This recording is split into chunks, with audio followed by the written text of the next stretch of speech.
This is The Filter on iHeart Podcasts Canada. Hi, I'm Amy Spencer for iHeartRadio Canada, and I am joined with Aqyila. Hi. We're here for JUNO's weekend. You have several JUNO nominations. Congratulations. Thank you so much. How does it feel to be nominated for a JUNO? Oh my gosh. Well, this is my third time here, but it always feels like the first, which is always just like very unexpected because it's a different experience every time. But I feel very blessed and very excited to just like be here, especially got my family here, my friends. It's going to be an awesome time. Yeah, and you just you're in for a huge weekend. I mean, your debut album just came out. Yes, it did. Oh. How did you celebrate yesterday? Oh my God, we had a dinner. It was really nice. I tried like sushi, but you know when they have like the raw like salmon on the top? So I was so nervous because I was like, how is this going to taste? But I actually really love it. Yeah. So I'm going to do that again.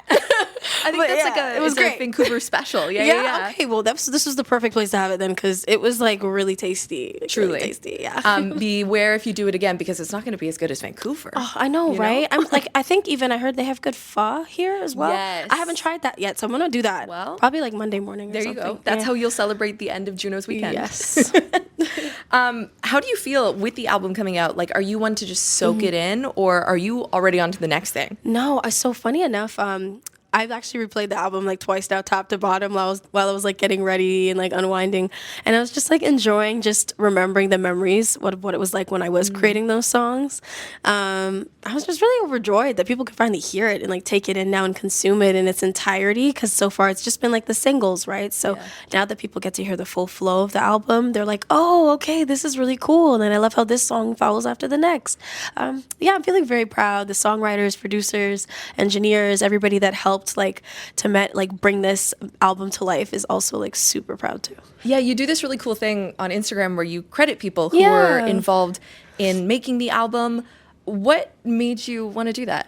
I feel like when people do good and hard work, like everybody should be credited. Like regardless, everybody should be credited. So I feel like I always make it a mission to make sure that I find out who does what and put it out there to be like showcase their work. Like this is the people that helped me do it, because I'm not in the studio hitting stop and record and running into the booth. Like there's so many moving parts. So I do try to like give credit. Yeah. We're also celebrating 1 year since your last JUNO's win, which is crazy. And then, just to be back here, how does it feel different this time? Oh, well, I'm in a whole different place. Like I was in Halifax last year, which was so fun because I had good lobster.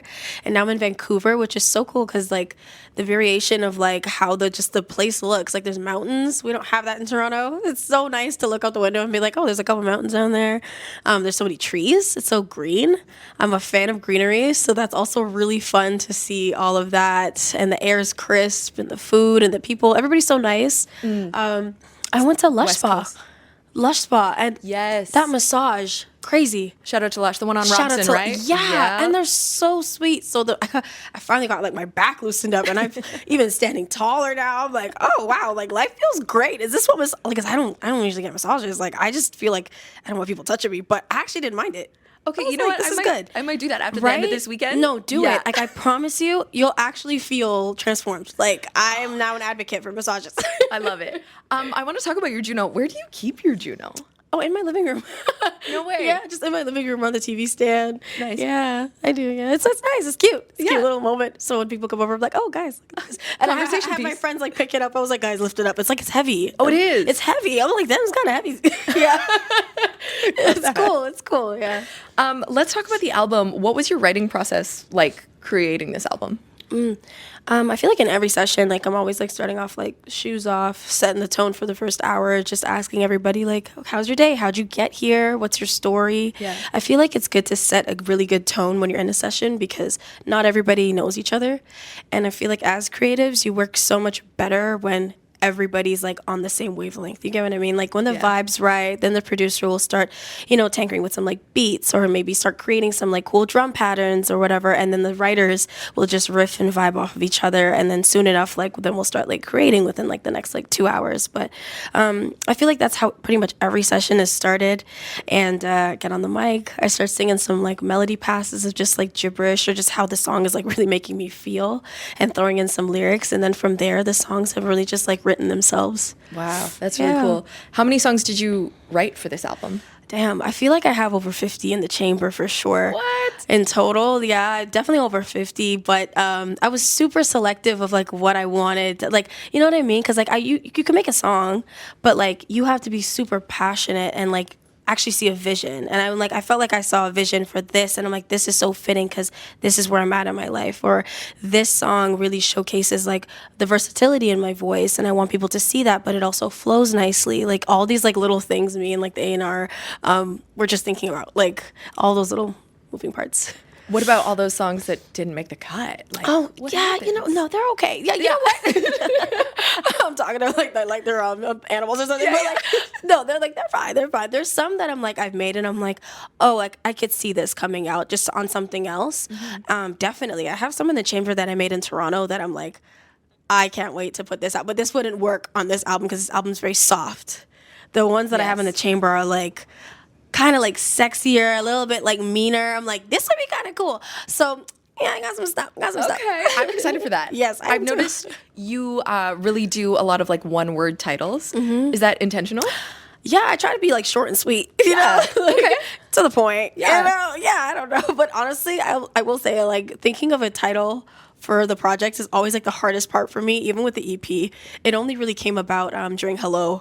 Yeah, for the first EP, For the Better, I took that line from Hello when I was singing in the hook, like some things really happen for the better, because that's why I was just like, whoa, like life, like you never really know where you're gonna end up. Like I was a hostess at like the mall, and I was just like, I remember just daydreaming all the time about like, oh, I just really want to sing and like just do something cool or just something just not standing there, you know, the whole time. And so I felt like it was really cool that like the way the life just like my life just pivoted, and that's when that title track came. I just pulled that from that song, and it's actually the same thing with Falling Into Place, but that one's a surprise. I can't say how that one was picked yet because technically it's not there. Okay. Yeah. Oh, that is a good tease. Yeah. How do you know when an album is done? Like after you have all these songs and I'm sure you tinker with the songs, even like knowing that a song is done, you know?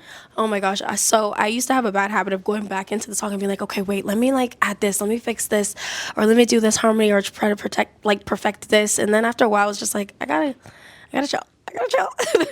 I'm gonna let it be. I'm just gonna sit with it for a bit and then, you know, understand that like I don't need it to be like perfect, but I gotta make sure that it's perfect. Like I gotta love it. You know what I mean? But we knew it was done when what was the last song actually? Was the last song Down?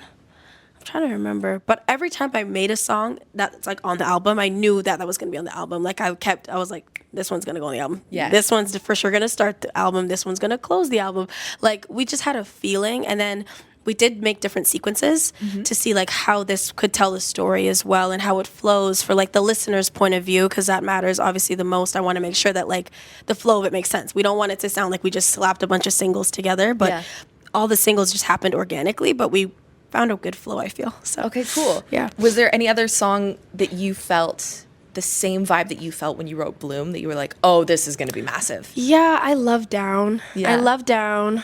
Breathless seems to be getting a lot of good like feedback right now, and it's only been like 2 days, so I'm like, okay, this is good. So I'll definitely lean into that. But it's so hard to pick a favorite song. I love all of them so much, and I'm just like so excited for like Aqyila to be performing live and doing this new set list. It's gonna be insane. How do you get ready for something like that? I mean, like, how do you get ready for the JUNOs? Oh my gosh, I like to drink a lot of tea. I like to drink a lot of tea, and I just listen to like a lot of like soulful music too to kind of set the tone. I have like this water bottle, but it's like pink and it's like a straw method, so I just sing into that to kind of like moisten up my vocal cords. Nice. And I just like listen to chill music, but nothing crazy. What are you listening to right now that's really inspiring you? Let's see. I'm always listening to Jhené Aiko. Like I love, even though it's an old album, like Sold Out. Yes. Oh my God, I love that album. I can listen to it like every day, and it's just like it just calms me. You know, like I don't know, something about it. It's just, I think it's just like the way it just like vibrates. You know, like I feel like everything kind of like has a vibration, and like her music definitely is very high, and by like vibration levels or whatever. And it's just, it always soothes me. So I'd say I'm listening to a lot of her music. Amazing. Well, we're so stoked that you took the time to hang out with us Of course, thanks. and stop by before the Junos. Yeah. How are you feeling going into the Junos? I'm very excited tonight. Yes. I don't know what to expect, so I'm here for the ride. You know what I mean? Me too. Me too. I feel you. Yeah. Well, thank you so much. And Thank you. good luck. Thank you. Thanks for listening to The Filter, an iHeart Podcasts Canada production. Subscribe to The Filter wherever you get your podcasts.